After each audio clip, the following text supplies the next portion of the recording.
New Thought Media Network and the Universal Joy Center are proud to bring you The Joy Show. One voice, one story, infinite inspiration.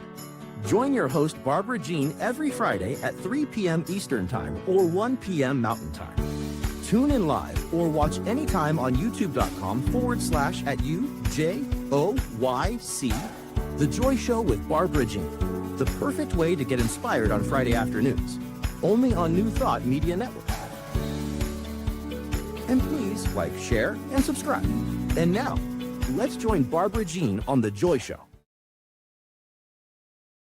Well, good afternoon or good evening, depending where you are in the world. I'm Barbara Jean. I'm the host of The Joy Show, and joy is an acronym for just one you. And that is the focus of this show. But let us get started with land acknowledgement.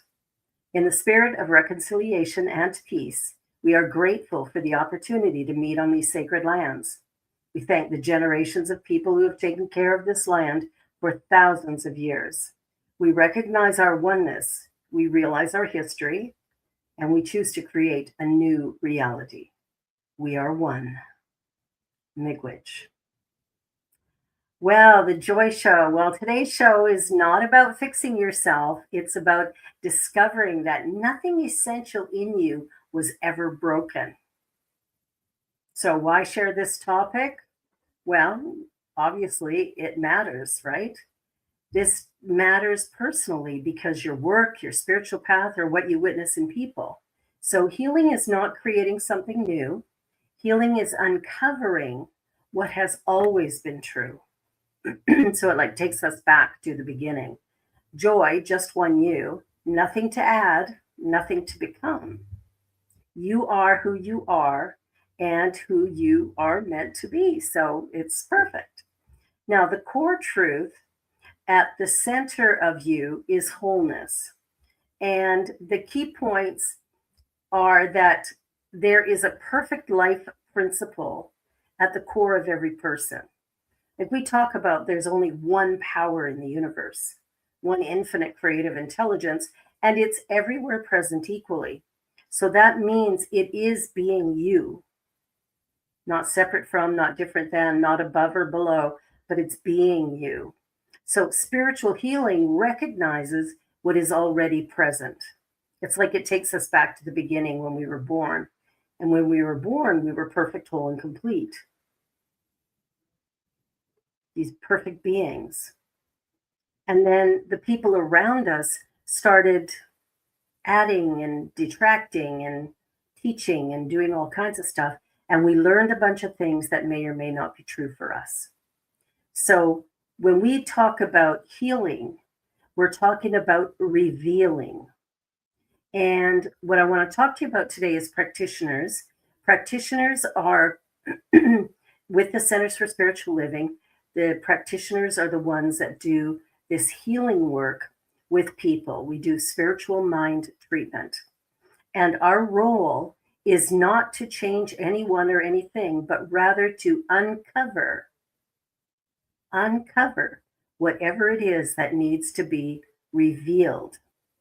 See, if we go back to the beginning, we're all perfect, whole, and complete when we enter. Then we forget because well-meaning people have said, well, try this or do that, or I don't like it when you do this, or stop doing that, or no, no, no. Anybody hear lots of no's when you were little? Yeah. So what we want to do is uncover the real essence of us, the true self, and begin to live from there. So we don't manufacture it. We're not trying to make ourselves different. We're trying to accept who we are. Yeah, we're trying to accept who we are. So healing is not installing health. It is revealing it.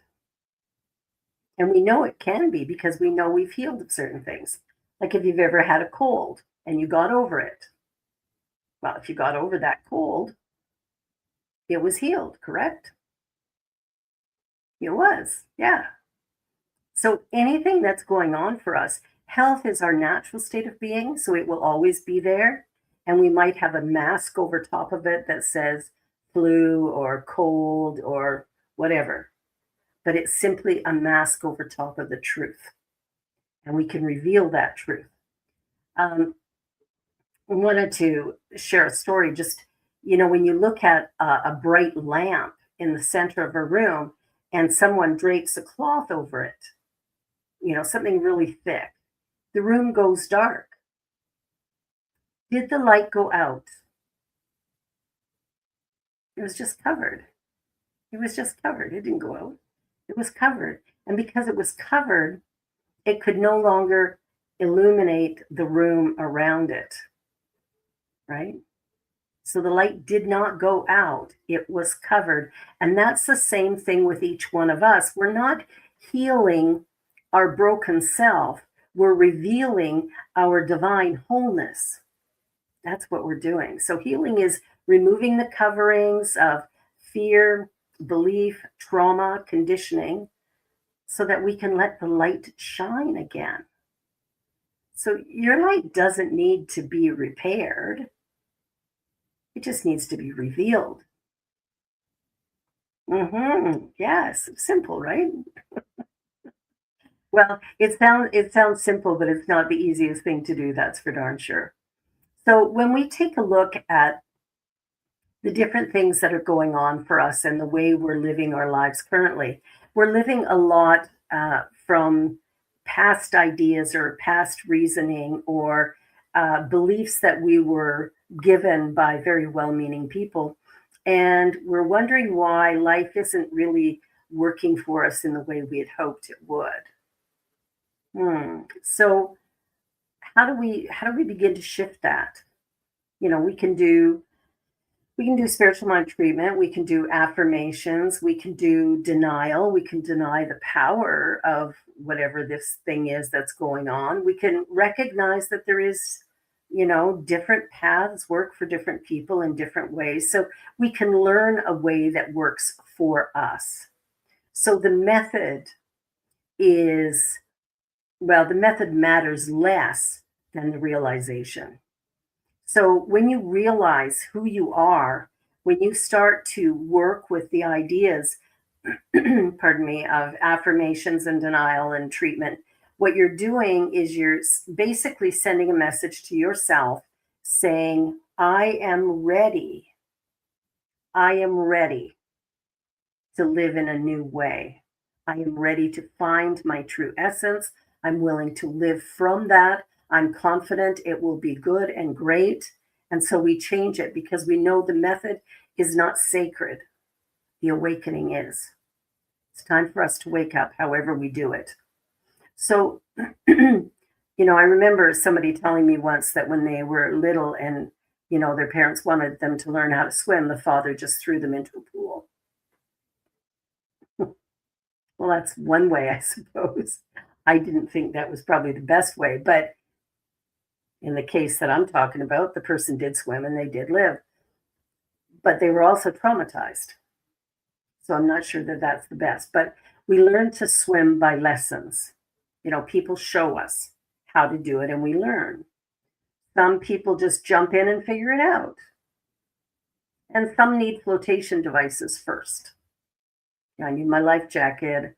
I need my little wings on my arms so I make sure that I'm going to be okay. Now, all of them will get you to where you're going. So the method really does not matter at all. What does matter is that we learn. We learn from the experiences that we've had. And the water itself doesn't care how we learned, only that you trust it. So when we're looking at our spiritual practice, when we're looking at the idea of healing and we're going to a practitioner to have treatment done so that we can, have some new experience in our lives, we're not treating from a place of brokenness, we're treating from the result that we are after.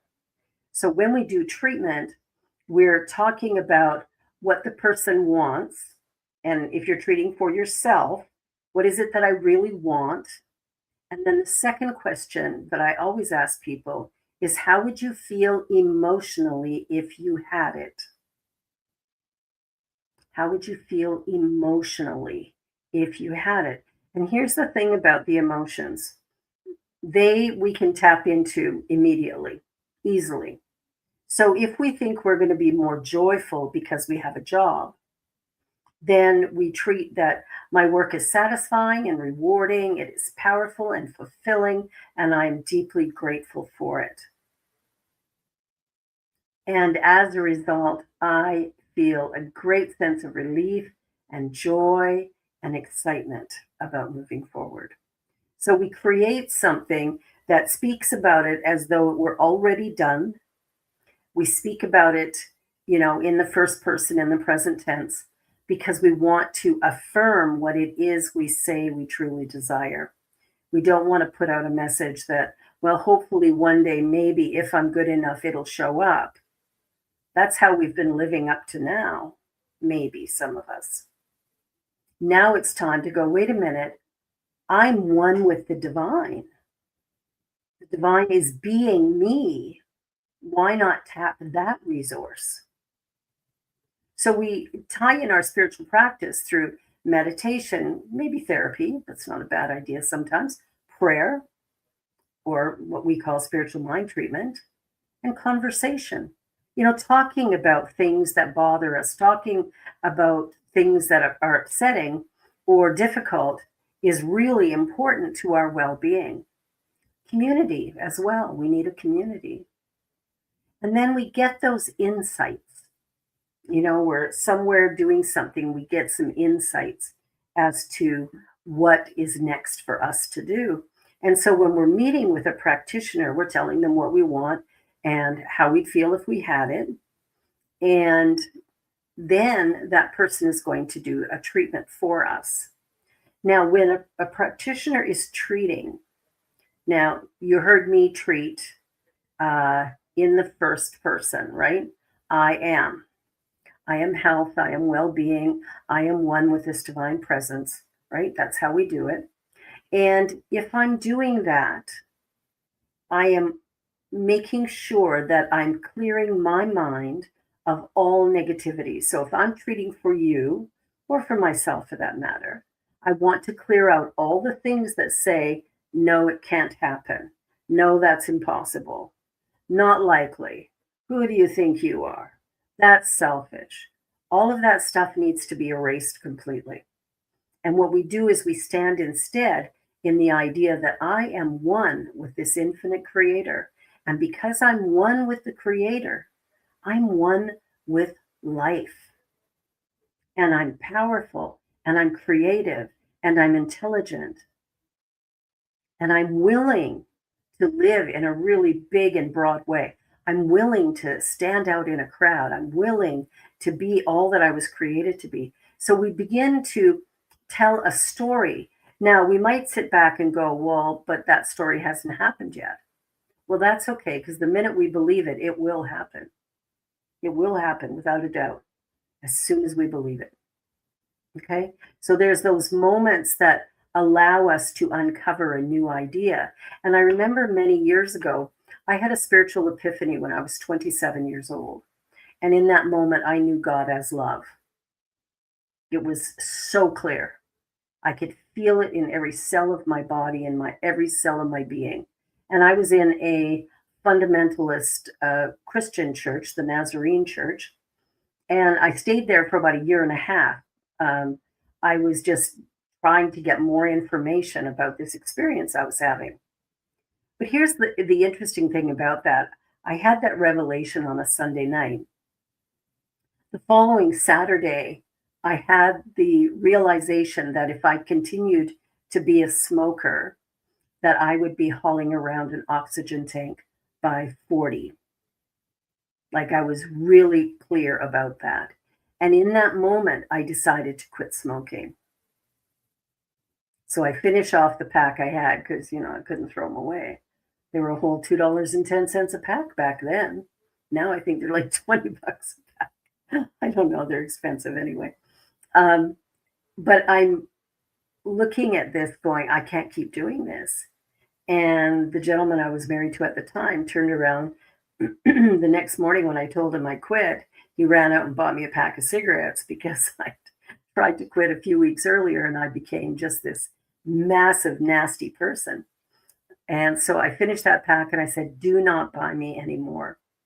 And the next morning at work, at coffee, I'm having a cigarette with one of my friends.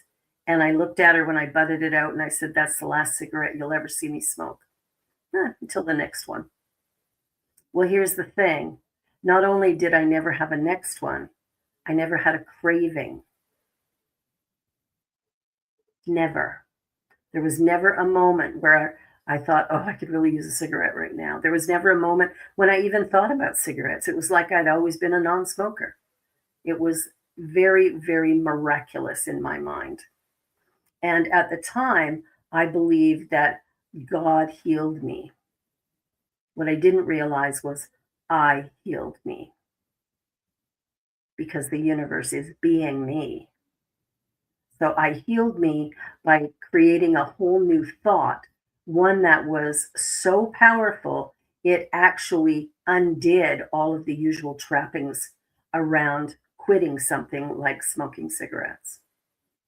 And we could call it miraculous or we could call it clarity. And I think clarity is more accurate. So while we're journeying along, sometimes we are uncovering, and I think we're uncovering a diamond, really. We're like that diamond in the rough. Um,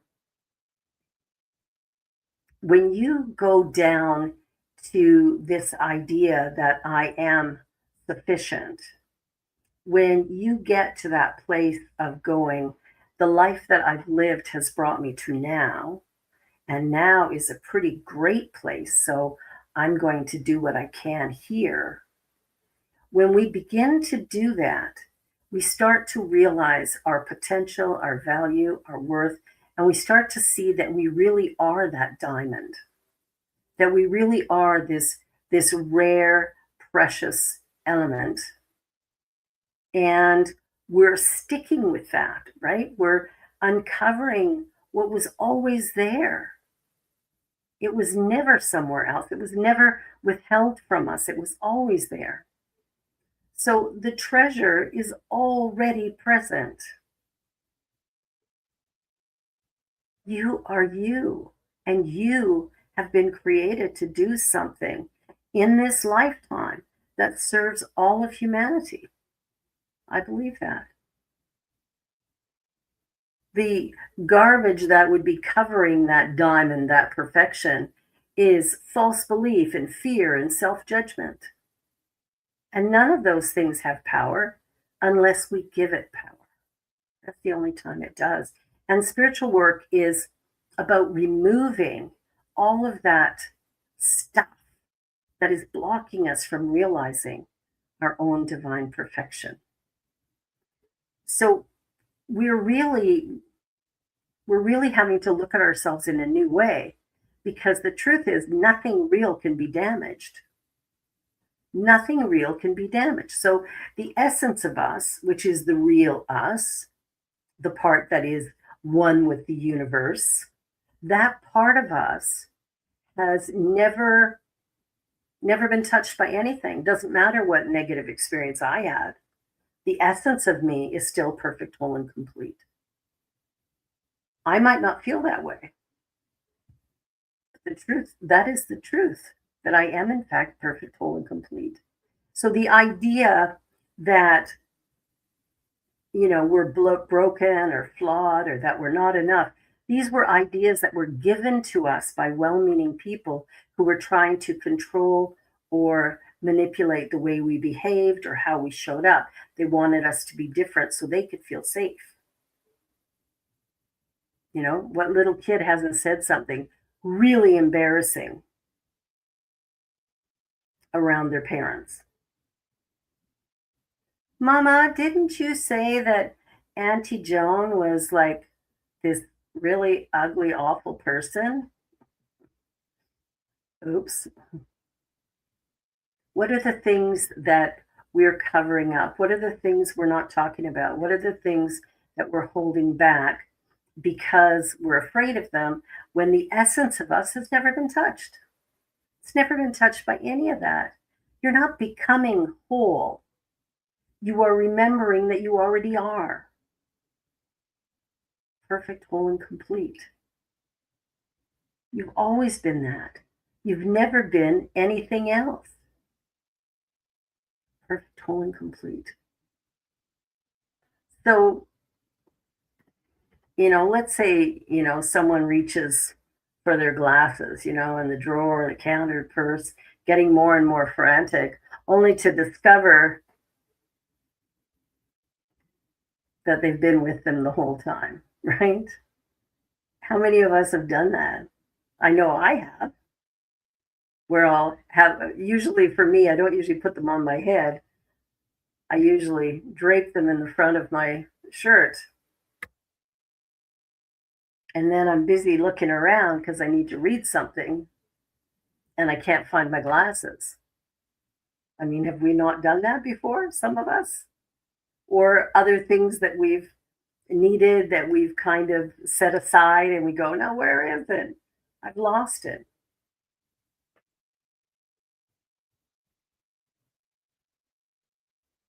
It's a little embarrassing when you're going, I can't find my glasses. And somebody goes, they're right there. And you're like, oh man. But instead of feeling embarrassment, um, it's about just being grateful. You now have them and move on from there. We don't have to be embarrassed. We don't have to feel anything about that. We can go, whoa, thank goodness, and have a chuckle and move on, right? So healing often happens. It often feels like that moment, discovering what you needed never left you. That, you know, the glasses that you need were already there on your face. They were already there hanging on your shirt or sitting on your head, but they were already present. I've looked for my glasses occasionally when they've been on my face.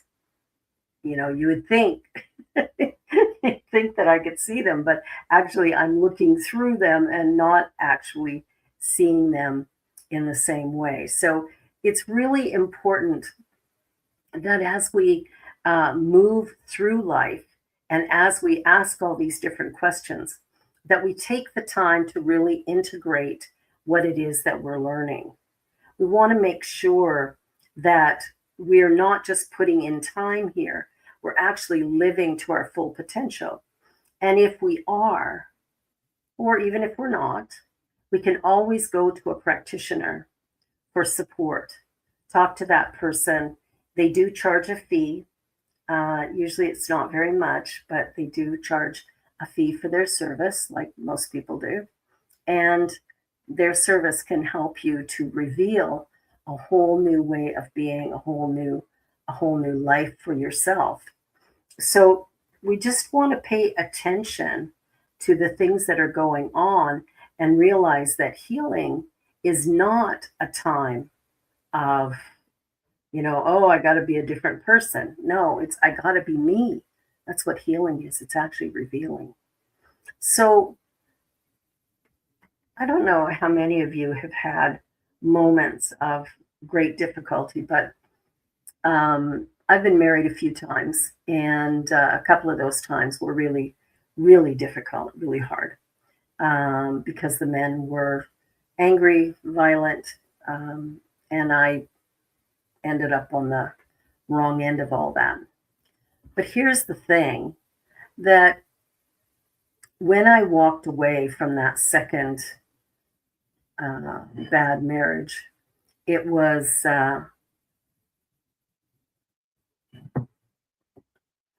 it was challenging to move on, and I started reading a book by Louise Hay called "You Can Heal Your Life," and I thought, wow, I could really use that. And I started to read it, but not only read it, but practice what she was saying. So here I was feeling broken, lost, feeling less than, struggling to figure out now what, all the questions that come up when you end a relationship. But I got real clear about one thing and only one thing, and that changed the game for me. I got clear that I put myself in the room. Okay.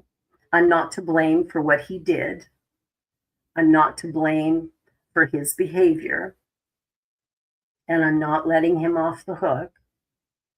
But I came to realize that I was responsible for putting myself in the room. And when I recognized there was a problem, I stayed in the room. Okay. So I chose this person. And when I saw those red flags flying, instead of listening to them, I ignored them. Mhm. And I stayed in the relationship. And a lot of it was, oh, so I'm the problem. So I better work on me and fix that. Because if I was just better, then he would be better. And that went on for a while. But when I ended the marriage, that was the first time I stood up and went, no more. This will not happen to me again. Now, it almost did once. I was dating somebody that I'd known for, oh my gosh, I must have known him for a good 15 years. I thought I knew him. And one day I was in his office at work and I was chatting with another employee there, and he was on the phone. I guess it was making it hard for him to listen. So he yelled at us to shut the F up. And so we did. And we get out in the car because I'd met him at work because we were going to go for lunch. And I get in the car with him and he starts screaming at me, "Who the F do you think you are?" And I said, "Drive me home and forget my number." And that was the end of that. I thought, no more. I'm not being put back into that situation ever again. So we have an opportunity to pay attention to what we're doing and how we're doing it, but we have to accept that we are being responsible. Um, so Rachel put into the chat, I need to start being clear that I have control over things and it's not just a one person dynamic. Exactly. We have control. What we have control over is how we feel about any particular thing. How do we feel about life? How do we feel about the journey that we're on? How do we feel about the various moments in our life? Like, how do we feel about these things? And are they serving us? Are they serving us in the highest and best way? They may or may not be. Well, we're just at our halfway point here. So we're going to take a brief little commercial break and then we'll be right back with more of The Joy Show. You're watching the New Thought Media Network here on, no, you're watching The Joy Show here on the New Thought Media Network. Be sure to stick around. We will be right back with more on The Joy. Please help us say thank you to all of our organizational sponsors, including the Hefferland Foundation, Affiliated New Thought Network, International New Thought Alliance, Science of Mind Archives and Library Foundation, Center for Spiritual Living Denver, Center for Spiritual Living Midtown, New Thought Philadelphia, Center for Spiritual Living United Life, Sunshine Cathedral, Planned Happiness Institute, Summit Center for Spiritual Living, One Heart Retreats, Universal Joy Center, Unity Kitchener, Unity Spiritual Center Ottawa, Home Center for Spiritual Living, Satya Center, Begin Within Ministries, Center for Spiritual Living North Jersey, Unity of Savannah, and the Center for Spiritual Living Seattle, as well as all of our individual donors. On behalf of New Thought Media Network, thank you, and please like, share, and subscribe. New Thought Media Network, come be you. And we're back. Well, I was talking about, a challenge I had and how I took responsibility. Now, here's what happened. Of course, once I took responsibility for putting myself in the room by staying in the relationship, I realized that I have a choice and I could do it different. So I did. I changed it. I no longer needed to be a punching bag to anyone. It was like, no, that's not okay. I'm not living like that anymore. And so I was able to change what I chose. So I got rid of the guy who yelled at me because I thought, no, I don't need that in my life. And I ended up moving into another relationship. And I thought it was a pretty good one until one day I came home and he was fighting physically with my son, my eldest son. And I'm like, I'm sorry, that's not okay. We're done. You don't you don't get to touch my kids. And so we sometimes have to create boundaries that allow us to show up in a better way, show up more confidently and more willing to, speak truth to stupid, say what we actually mean. So it's really important that we do pay attention to what's going on and whether or not we're selling ourselves short. So for a moment about where in your life might wholeness already be present, just waiting for you to notice. Hmm. So if you think of anything, slip it in the chat. I'd love to hear your responses. Where in life, where in your life might wholeness already be present, waiting to be noticed? Hmm.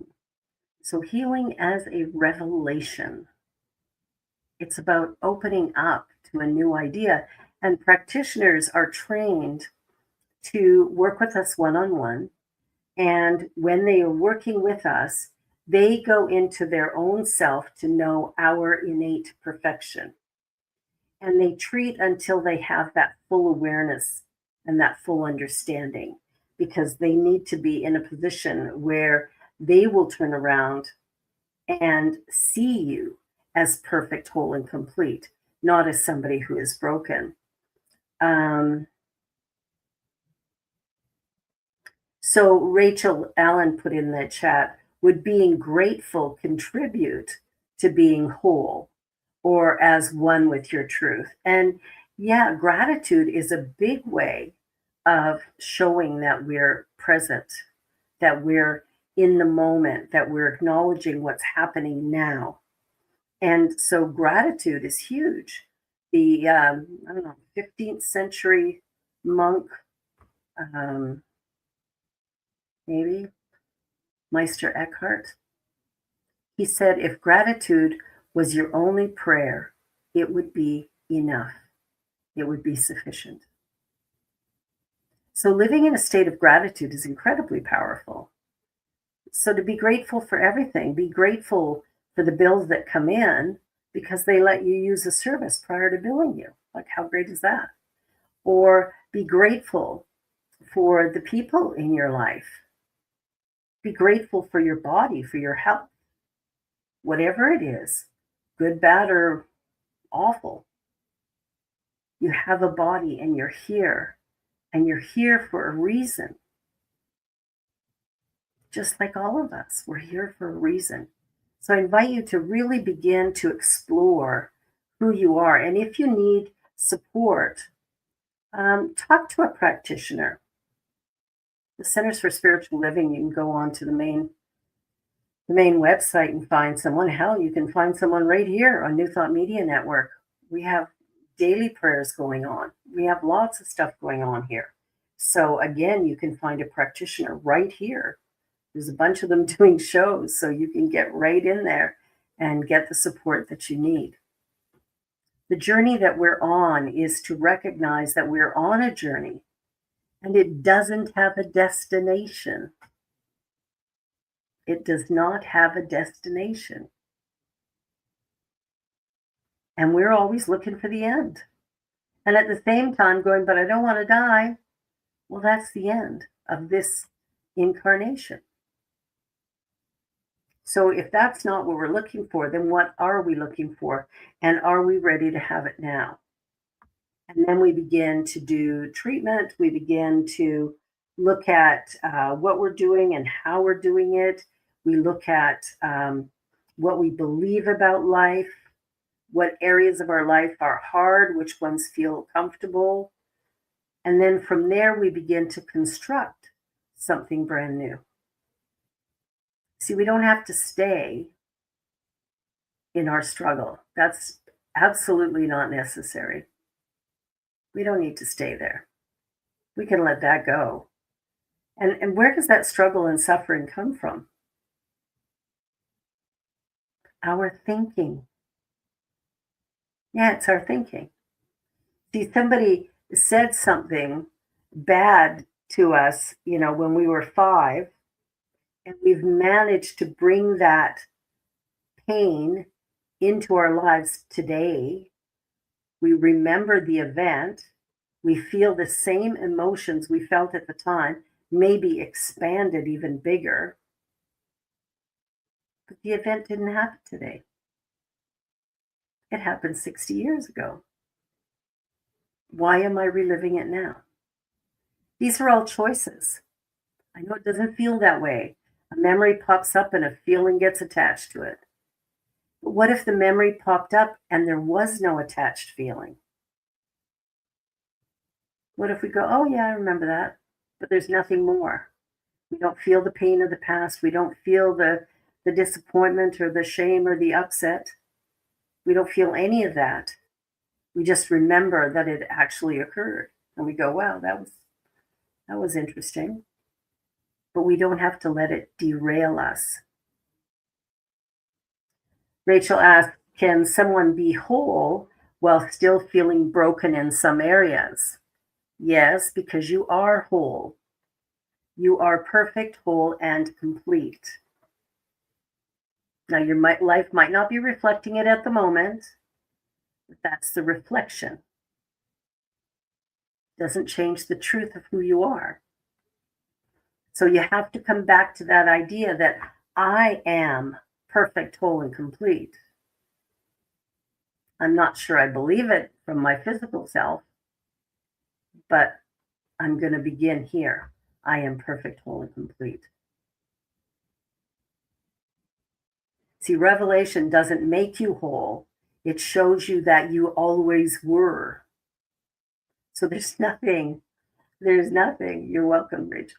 There's nothing you need to create. It's already there.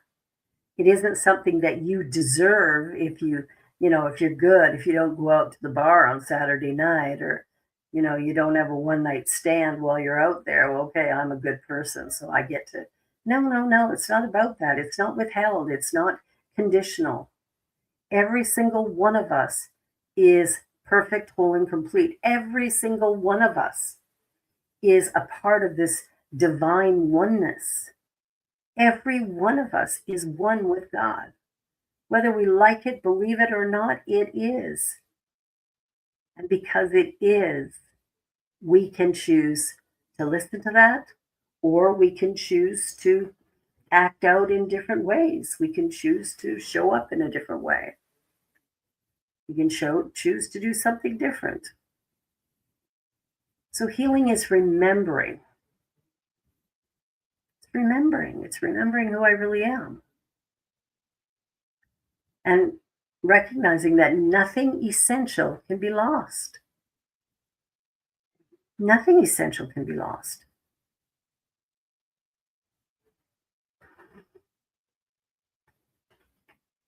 The spiritual nature is changeless. Our physicality changes constantly. But our spiritual nature, that's changeless. And that's a good thing, because it is already perfect, whole, and complete. And the work that we're doing is merely to uncover it. And that's the work of the practitioner. A practitioner will sit and treat with you, and they're treating their own mind to know your divine perfection. Jones just put in the chat, sorry for the random question, but what role does awareness play in becoming a more loving person? Well, everything. It's when you're becoming a loving person, being aware that you are love is sort of key. So you can't give what you don't have. So if you want to really be a loving person, then you must begin with yourself. You must love you unconditionally. Yeah, I know. That can be tough, but that's what needs to happen. You need to love yourself unconditionally. And it's from that love that you're learning that every one of us has that. Every one of us has issues. Every one of us has ideas. Oh, I'm not enough. I'm not good enough. I'm this and that. None of that is true. None of that is true. Some people think they're better than everybody else. Well, that's not true either. None of that is true. Each one of us created perfect, whole, and complete. Each one of us essential to the unfolding of the universe right now. Something we do, something we say, something's going on that allows us to be seen for who we really are. And that's powerful. That is really powerful. So, as we're going through this conversation, sort of a one-sided conversation, isn't it? I'm doing all the talking. If you want to look at how to begin to make these changes, the first thing you can do is affirmations. You can begin by, just stating, I am enough. I am enough. I am perfect, whole, and complete. I am one with the divine. You can say these words and actually begin to think about them and feel them and start to realize, like, wow, this feels really good. It actually makes me feel kind of energized and excited about life. I kind of like that. I want to share with you a short little affirmation. The life within me is whole, radiant, and intact. Nothing can diminish what Spirit has created. I allow this truth to be revealed now. That sounds pretty good, doesn't it? Life within me is whole, radiant, and intact. That's fantastic. That is fantastic. We're journeying along and we can't always see what's there because it's hidden. I mean, right now we're in the middle of winter, and I don't know about where you are, but where I am, there's lots of snow. And it looks really like everything's dead. The trees are all brown. There's no leaves on them. There's snow everywhere, so you can't see any grass or any plants. It's just snow. So the earth kind of looks lifeless. But beneath the surface, seeds are intact, roots are alive, life is waiting. So spring doesn't create life, it reveals it. Healing is spiritual spring. Yeah. It's like springtime, moving into that idea that the spring is a here and now reality. We each have within us infinite potential. Infinite potential. And what are we doing with it? We're playing video games, or we're, I don't know, sitting in front of the TV, watching the TV. Whatever we're choosing to do it consciously. Don't do it as an avoidance of something else, but do it consciously. Why am I doing this? Ask yourself that question and then answer it. Why am I doing this? And trust the immediate response that comes, because that's probably the right one. That's probably the right one. So all of us are merely here to be who we are and bring our special sort of something to the world right now. Are you ready to do that? Hmm? Do any of you feel ready to begin to live from a place of real wholeness? To begin to see yourselves as strong and powerful, mighty, free? Begin to create a really powerful and excited life, regardless of outcomes, regardless of circumstance. Can I do this? Can I do this? Am I ready to do this?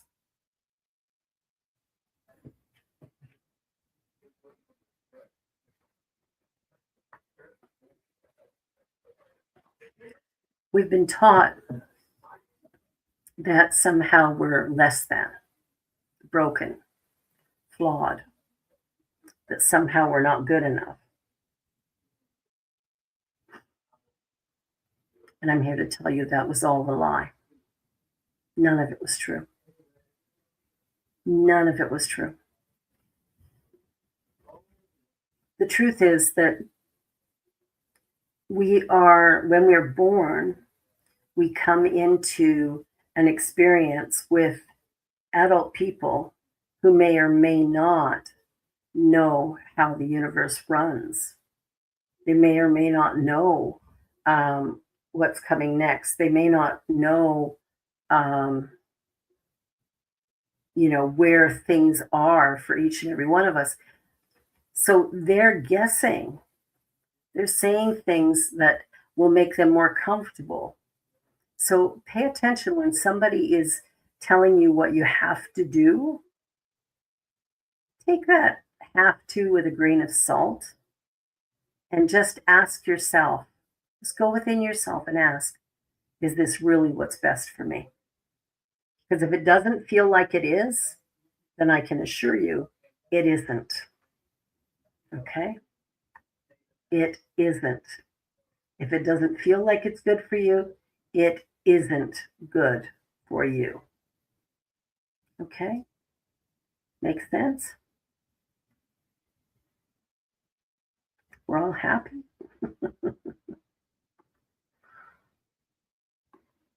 So healing is a revelation. It's got nothing to do with anything other than opening my mind up to see a new potential or a new possibility. It's about relaxing and allowing myself to really know who I am. And in knowing that, to begin to create harmony and love wherever I go, to create something really exciting.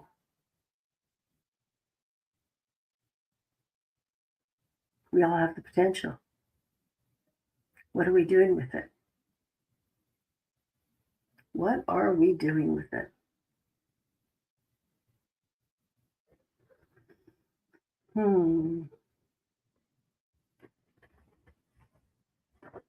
Things to ponder. Things to ponder.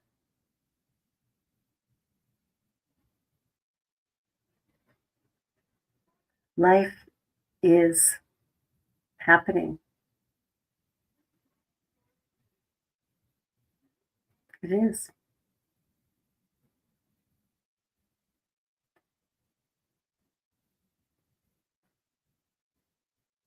So where do we take this? Where do we take this idea of the healing is revealed? For me, I want to pay attention to my emotions. Never push them down. Always pay attention to them. Always listen to them. So if I'm feeling particularly anxious, I want to go into that anxiety. I want to be with that anxiety. And then from there, determine my course of action. So when I'm in this place, generally what will happen is I will forward it to a practitioner for them to put either in their meeting notes or to pray for that person when they come that week. So there's some kind of a preparation that has taken place beforehand. Plus, she offers other classes that people can take as well, which is really, really good and really powerful.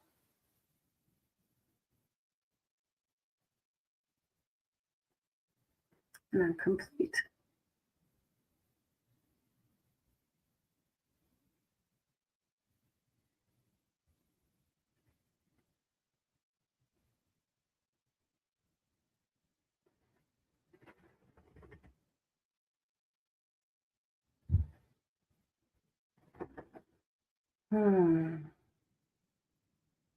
Healing is a revelation. So when I had my spiritual epiphany, it was a revelation. There's no question. It's like I was walking out of this church that I had been invited to an evening service by my mother-in-law. And I'm walking out of there, and it was like somebody had flipped a switch. That's how simple it was. Somebody flipped a switch. And I went from not knowing to knowing. What are my next steps? And I got a really clear message, which I chose to ignore. But it was a really clear message. And it was to go home. So that's what I did. I went home for a short time and then concluded my move shortly later. Here's the thing, though, is that each one of us, we're faced with numerous choices every day. To not choose is making a choice. And choosing, we're also making a choice.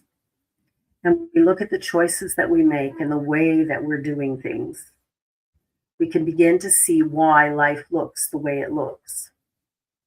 And not to blame ourselves or shame ourselves or anything like that. It's not about that. It's about awareness.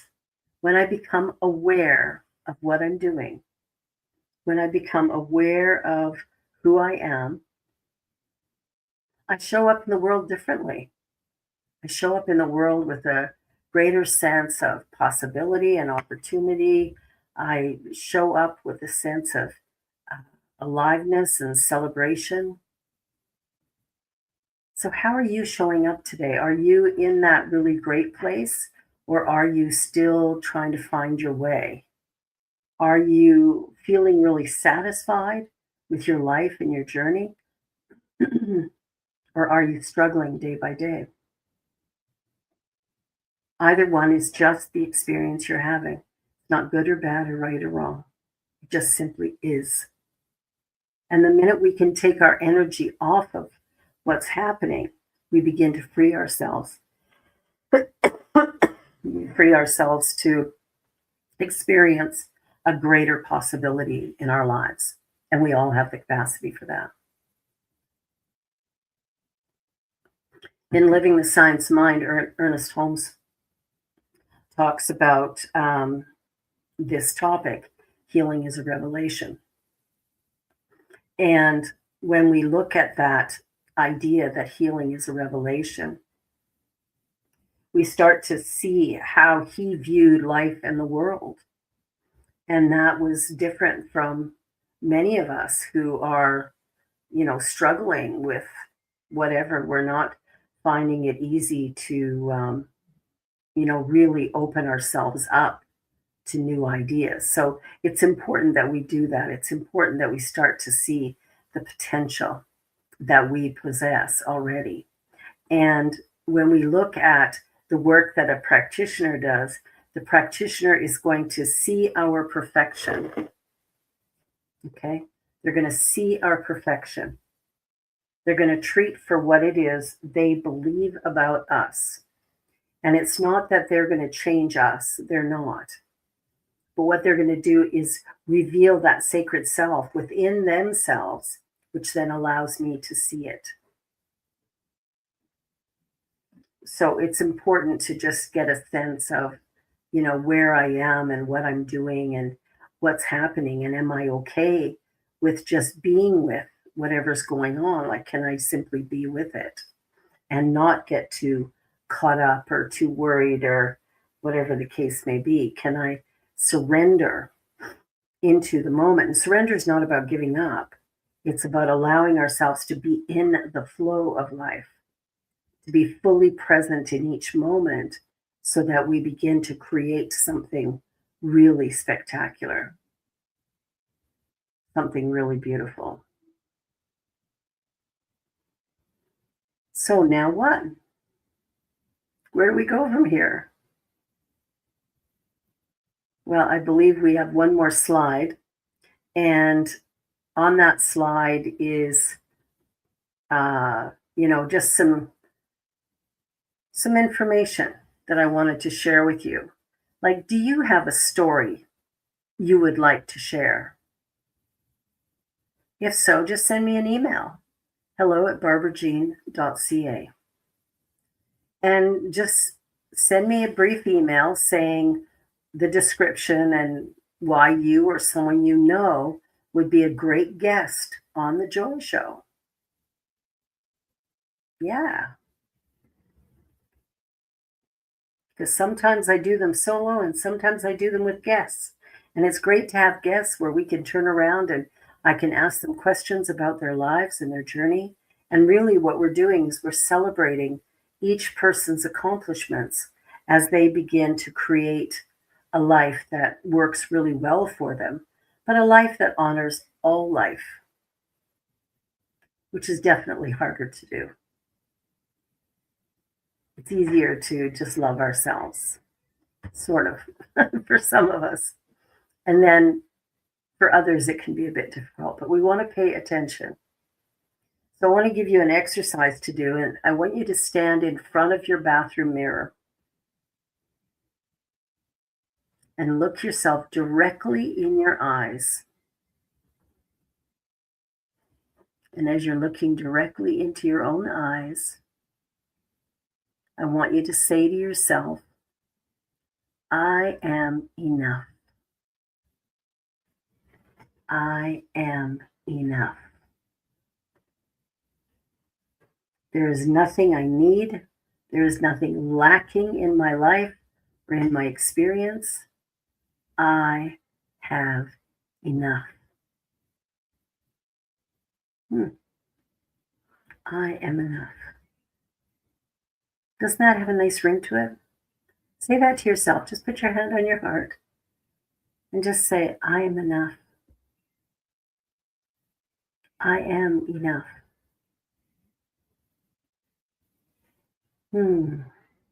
That's where it all begins. That's where it all begins. We go within and we find that deep center and we ask for what we truly desire. We don't play small. We don't pretend. We don't take from somebody else. We know that within us is the potential to do really, really great, great things. So are you ready to do something great in your life and in your world? Are you ready? Let's hope so. I want to thank you for being here with me today. And I want to just remind you one more time that if you do have an interesting story and you'd like to be interviewed by me, please just send me a quick email at hello@barbarajean.ca and I will respond to you quickly. And we'll get together and do an interview of you on this program. Thank you for watching. Thank you for being here. Be sure to like, share, and subscribe. Very important that you do that part. And then if you're considering, donating or anything, go to www.ntmedia.org. ntmedia.org. This is a not-for-profit organization, and we're looking at bringing good news, good support, and good ideas to the masses. So I invite you to share your wealth there. And on that note, I just want to say thank you for watching. Thank you for being here. Like, share, and subscribe, please. And, leave a comment. Anyway, have a beautiful, beautiful week. I love you and bless you.